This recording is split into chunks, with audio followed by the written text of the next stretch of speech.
நேற்று நான் வந்து ஒரு சூசைட் நியூஸ் ஒன்று நேற்று நான் எல்லா பேப்பர்லேயும் எல்லா ஆன்லைன் மேகசின்ஸ் யூடியூப் எல்லாத்துலேயும் வந்துருந்தது. ஒரு கேந்திரிய வித்யாலயா டீச்சர் அவங்க ஃபேமிலி ப்ராப்ளம்னால ஒரு சூசைட் பண்ணிக்கிறாங்க. அதை பற்றின ஒரு ரொம்ப டீட்டெயிலான ஒரு விஷயங்கள் வந்து நேற்று வந்திருந்துச்சு. நான் அதெல்லாம் படிச்சுக்கிட்டு இருக்கப்போ எனக்கு ஒரு விஷயம் தோணுச்சு. கொஞ்சம் இதை ரொம்ப சென்சிட்டைஸ் பண்ணுறாங்களோ,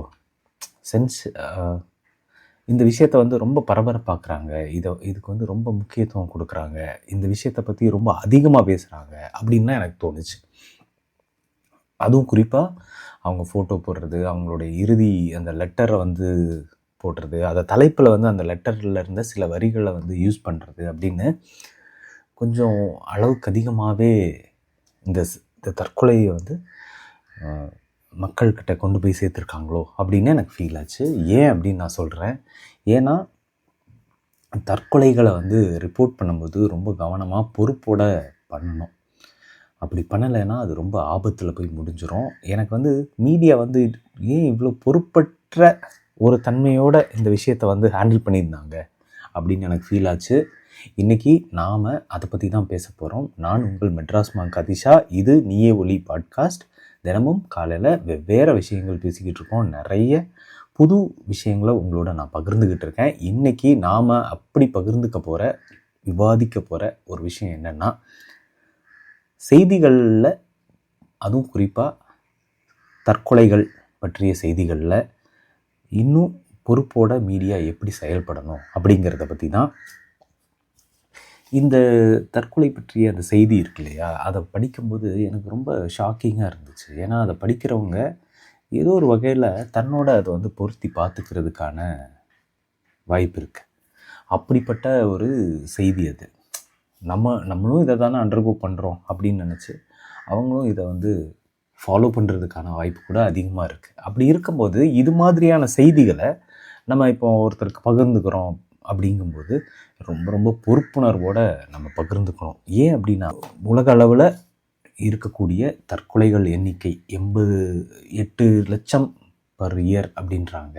அதில் வந்து 2 லட்சம் வரைக்கும் நடக்கக்கூடிய இடமா இருக்கிறது இந்தியா தான். அதாவது இந்தியா தான் அதில் வந்து பிக்கஸ்ட் கான்ட்ரிபியூட்டர் அப்படின்னு வச்சுக்கலாம். அப்படிப்பட்ட ஒரு நாடு நம்ம நாடு. ஏன்னா மற்ற நாட்டு மக்களை விட நமக்கு வந்து கொஞ்சம் எல்லாமே அந்த உணர்வு பூர்வமான விஷயங்கள் ரொம்ப அதிகம். அது கிட்டத்தட்ட 1 லட்சம் பேரில் 1 லட்சம் பேருக்கு 12 பேர் வருஷத்துக்கு சூசைட் பண்ணிக்கிறதுக்கான சாத்தியங்களோடு இருக்காங்க அப்படின்னு ஒரு கணக்கீடு வந்து சொல்லுது. ஒவ்வொரு வருஷமும் இந்தியாவில் இறந்து போகிறவர்களோட இப்படி சுய மரணம், அதாவது தற்கொலை செய்து இறந்து போகிறவர்களோட எண்ணிக்கை வந்து 2 லட்சம் அப்படின்றாங்க. 2024 வரைக்கும் என்சிஆர்பி கொடுக்கக்கூடிய தகவல் வந்து 2 லட்சம். இது ரொம்ப அலாமிங்கான ஒரு பிரச்சனை. இது வந்து பல காரணங்கள் சொல்லப்படுது. ஒரே மாதிரியான காரணங்களுக்காக மனிதர்கள் வந்து இந்தியாவில் தற்கொலை செய்துக்கிறது இல்லை. குறிப்பாக மென்டல் இல்னஸ் ஒரு முக்கியமான இதுவாக இருக்குது. டிப்ரெஷனோ ஒரு பக்கம், டிப்ரெஷன், அப்புறம் இன்னொரு பக்கம் ஆங்ஸைட்டி மாதிரியான விஷயம். இது போக 4 விதமான பிரச்சனைகளால் தான் பெரும்பாலானவங்க வந்து இறந்து போகிறாங்கன்றாங்க. ஒன்று ஒர்க்கு, இன்னொன்று ஃபினான்ஷியல் கண்டிஷன், அதுக்கப்புறம் ரிலேஷன்ஷிப்ஸு, ஹெல்த்து. இந்த மாதிரியான ரீசனுக்காக தான் பல தற்கொலைகள் இந்தியாவில் நடக்குது அப்படின்றாங்க. அப்போ இந்த மாதிரியான ஒரு தற்கொலைக்கு அதிகம் வாய்ப்புள்ள ஒரு நாட்டில் வந்து இதை பற்றி மீடியா வந்து ரிப்போர்ட் பண்ணும்போது இன்னும் அதிக பொறுப்புணர்வோடு ரிப்போர்ட் பண்ண வேண்டியிருக்கு. அதுக்கு முக்கியமான காரணம் என்னென்னா, இமிட்டேட்டிவ் சூசைட் அப்படின்னு ஒன்று சொல்கிறாங்க.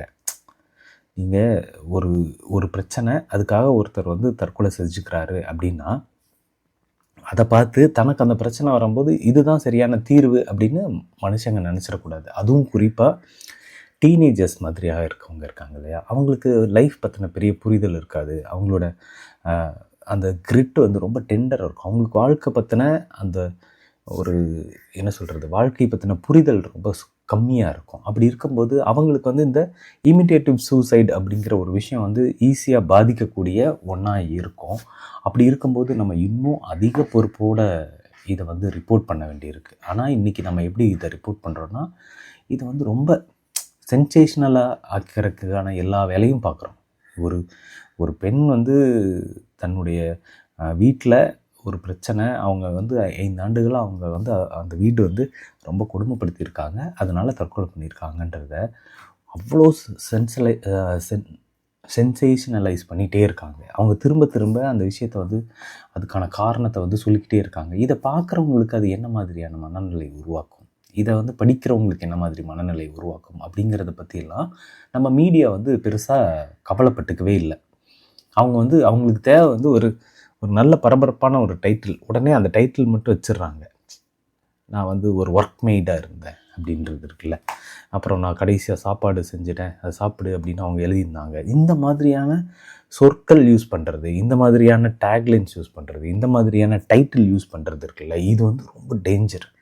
இதை வந்து மீடியாவில் இருக்கக்கூடிய மீடியா தலைமையில் இருக்கக்கூடியவங்க இதை கொஞ்சம் புரிஞ்சுக்கணும். என்னென்னா அவங்களுக்கு வந்து இது மாதிரியான சூசைட்ஸை ரிப்போர்ட் பண்ணும்போது ஃபாலோ பண்ண வேண்டிய கைட்லைன்ஸ் வந்து அவங்க இன்னும் ஸ்ட்ரிக்டாக ஃபாலோ பண்ணணும் அப்படின்னு எனக்கு தோணுச்சு. ஏன்னா இந்த இமிட்டேட்டிவ் சூசைட் அப்படிங்கிற விஷயத்த வந்து தூண்டக்கூடியதாக இருக்குது. இப்போது நம்ம நீட் தேர்வு சார்ந்து எத்தனை சூசைட்ஸ் நம்ம வரிசையாக பார்த்துக்கிட்டே இருக்கோம். நம்ம குழந்தைங்க வந்து இந்த எக்ஸாம் ப்ரெஷர் தாங்காமல் தோல்வி பயத்தால் எவ்வளோ பேர் இறந்து போகிறாங்க. இதில் வந்து அந்த பேட்டர்ன் இருக்குது, இமிட்டேட்டிவ் சூசைட் அப்படிங்கிற பேட்டர்ன் இருக்குது.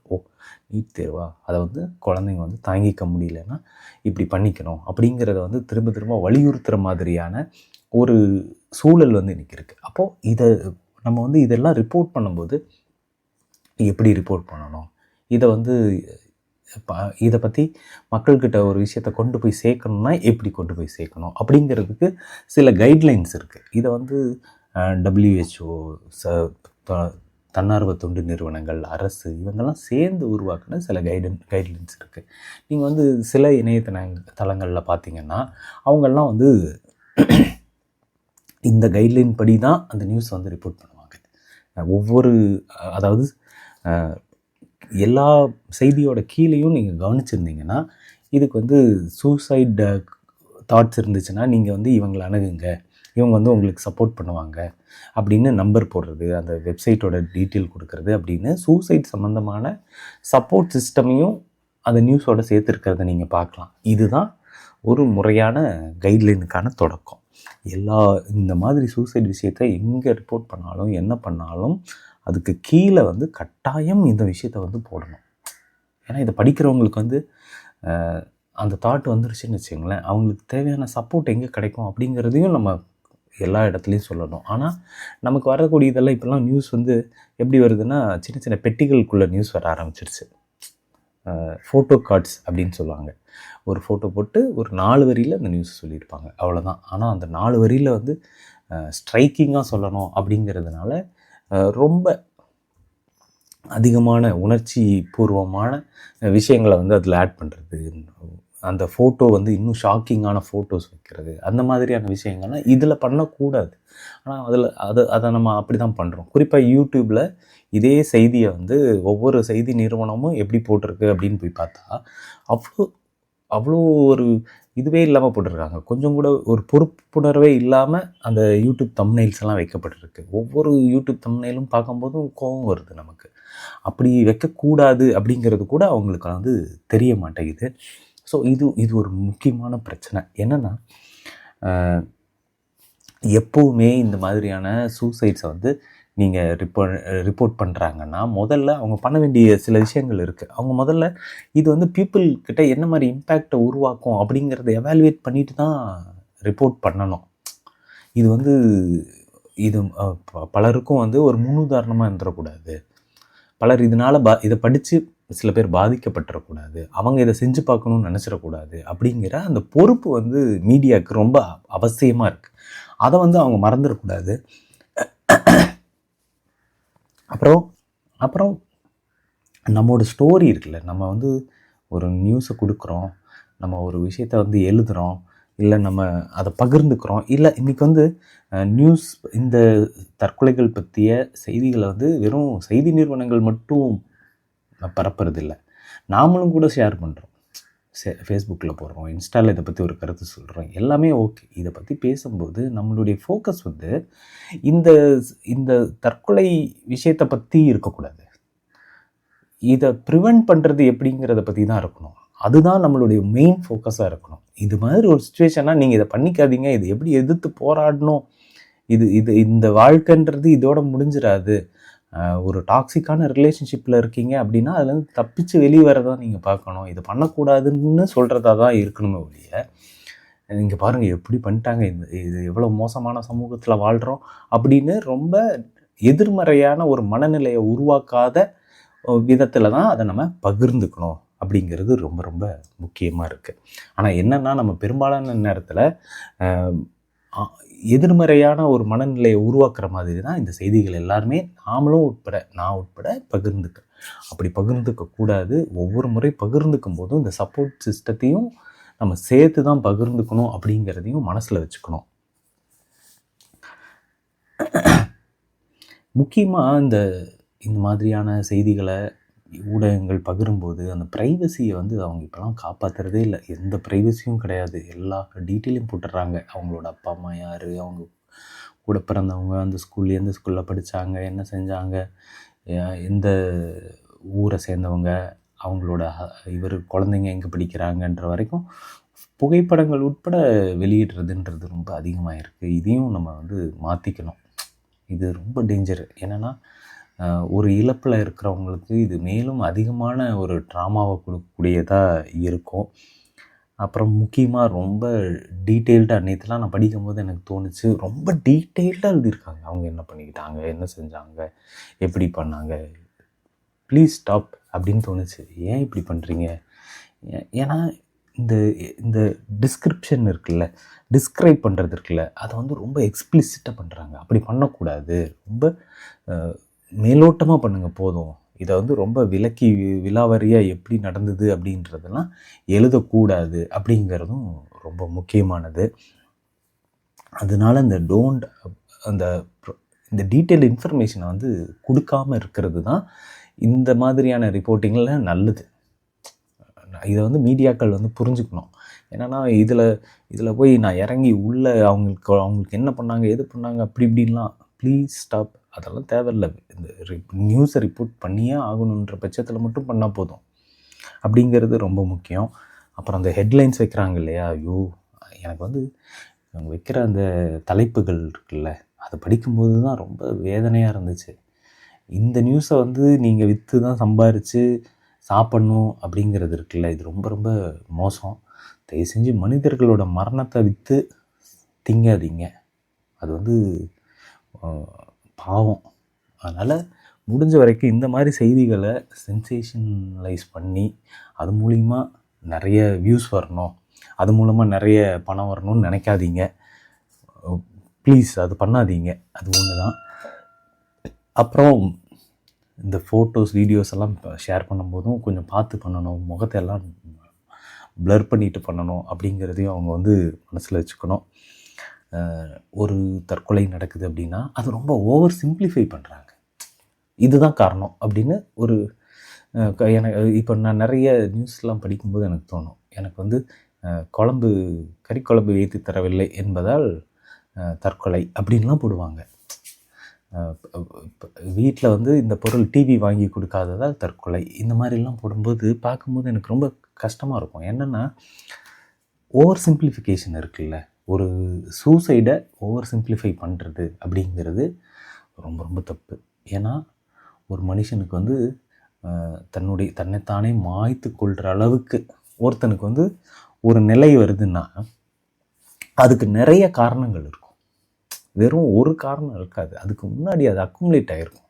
ஒரு 1000 காரணம் இருக்கும். அவனுக்கு மென்டல் இஷ்யூஸ் இருந்திருக்கலாம், அதை டயக்னோஸ் பண்ணாமல் இருந்திருக்கலாம். ஏன்னா அன்டயக்னோஸ்ட் மென்டல் இஷ்யூஸ் தான் இந்தியாவில் வந்து இது மாதிரியான சூசைடுகளுக்கெல்லாம் ஒரு முக்கியமான காரணமாக இருக்குது அப்படின்னு சொல்கிறாங்க. அப்படிப்பட்ட ஒரு காலத்தில் இது வந்து இந்த ஓவர் சிம்பிளிஃபைடு காசஸ் சொல்கிறது இருக்குல்ல, அது வந்து ரொம்ப ரொம்ப ஆபத்தானது. ஸோ நான் வந்து ஊடகத்துறை நண்பர்கள் இருந்தீங்கன்னா உங்களுக்கெல்லாம் நான் கேட்டுக்கிறது ஒன்று தான், சூசைட் பற்றி ரிப்போர்ட் பண்ணும்போது கொஞ்சம் பொறுப்போடு பண்ணுங்கள். அவங்க எல்லாரும் நம்மளை மாதிரி மனிதர்கள் தான், ஏதோ ஒரு ட்ராமாவில் ஏதோ ஒரு விஷயம் பண்ணியிருப்பாங்க. ஸோ அதில் இன்னும் கொஞ்சம் டிக்னிட்டியோட, இன்னும் ரெஸ்பெக்டோட இதை வந்து பண்ண வேண்டியது ரொம்ப ரொம்ப அவசியம். குறிப்பாக இதுக்கான சப்போர்ட் சிஸ்டம்ஸ் பற்றியும் ஒவ்வொரு நியூஸ்லையும் அது சின்ன ஃபோட்டோ கார்டாக இருந்தால் கூட அதில் ஷேர் பண்ணணும் அப்படிங்கிறத மைண்டில் வச்சுக்கோங்க. ஏன்னா நான் முன்னாடியே சொன்ன மாதிரி இந்த இமிட்டேட்டிவ் சூசைட்ஸ் இருக்கு இல்லையா, அது வந்து ரொம்ப ரொம்ப டேஞ்சரானது. நம்ம போடுற அந்த நியூஸ் வந்து ஒரு இமிட்டேட்டிவ் சூசைடுக்கு காரணமாக இருந்துடக்கூடாது. அதுவும் தவறு தான், அதுவும் ஒரு கொலை தான் அப்படிங்கிறத ஊடக நிறுவனங்கள் வந்து கட்டாயம் புரிஞ்சுக்கணும். மற்றபடி இன்னும் பொறுப்போடு செயல்படுங்க. செய்திகள் போடும்போது அதுக்குரிய கைட்லைன்ஸை ப்ராப்பராக ஃபாலோ பண்ணுங்கள். இணையத்தில், ஃபேஸ்புக்கில், ட்விட்டரில், அப்புறம் வாட்ஸ்அப்பில் இந்த செய்திகளை பகிர்ந்துக்கிறவங்களுக்கும் கொஞ்சம் பொறுப்பு இருக்குது. அவங்களும் நம்மளை போல் சாதாரண மனிதர்கள்.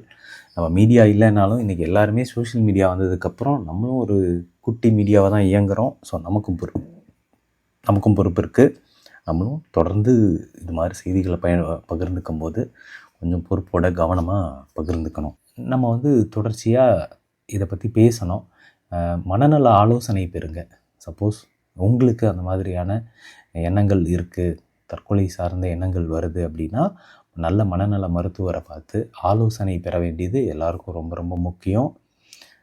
இன்றைக்கி வந்து ஹெல்ப்லைன் நம்பர்ஸ் எல்லாம் வந்துருச்சு.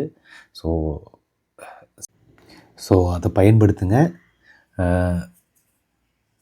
முடிஞ்ச வரைக்கும் இது மாதிரியான எண்ணங்கள் வரும்போது ஆரம்பத்திலேயே அதை தவிர்க்க முயற்சி செய்யுங்க. அப்படி முடியாத பட்சத்தில் நல்ல மனநல ஆலோசகரை அணுகுங்க. மற்றபடி இதுதான் இன்றைக்கி நான் உங்களோட பேசணும்னு நினச்ச விஷயம். நாளைக்கு மறுபடியும் வேறு ஒரு டாப்பிக்கோடு உங்களை சந்திக்கிறேன். அது வரைக்கும் மகிழ்ச்சியோடு இருங்க, கவனமாக இருங்க, இப்போவும் ஸ்மைல் பண்ணிக்கிட்டே இருங்க. மீண்டும் நாளை சந்திப்போம். அதுவரை உங்களிடமிருந்து விடைபெறுவது உங்கள் மெட்ராஸ் மாங் கதிஷா. இது நீய ஒளி பாட்காஸ்ட்.